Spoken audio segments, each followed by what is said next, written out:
Tumesikia kuna wamama wanabeba wamama wengine wanawapeleka Nairobi, ati sasa tushikane, ati sasa tuko kitu moja. Nataka tu kuwaambia, sisi tulishikana kitambo, sisi tumesimama kidete, and we are supporting the president and the handshake. Sisi kama wana Jubilee, mambo yetu ni kuunganisha Wakenya wote. Sasa kule Meru sisi tulijipanga, tunaongea siasa ya maendeleo na tunaendelea kuongea, na tunasema kama vile tuliahidiwa 2013, 2017 ni maendeleo na William na Uhuru Muigai Kenyatta. Katiba ibadilishwe, Mheshimiwa Kioni, tuambue Wanjiku atapata maji, atapata barabara, atapata afya ama atapata nini?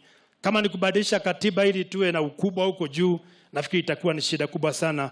Lakini tukibadilisha katiba tuweke pesa mingi mashinani, tuletee Wanjiku barabara, tuweke stima, tuweke shule, tuongeze basari, tuongeze mambo ya wananchi wetu, vijana wetu kupata ajira. Hiyo ndio mambo ambayo tungependa kuona ikiendelea mbele na ili nchi yetu iweze kuendelea vizuri. Zile ahadi zote tumetoa, ile mipango yote tumeweka inatimia kulingana na manifesto ya Jubilee, mpango wa Big Four, kuhakikisha kwamba rais anafaulu katika mipango yake ya kubadilisha Kenya.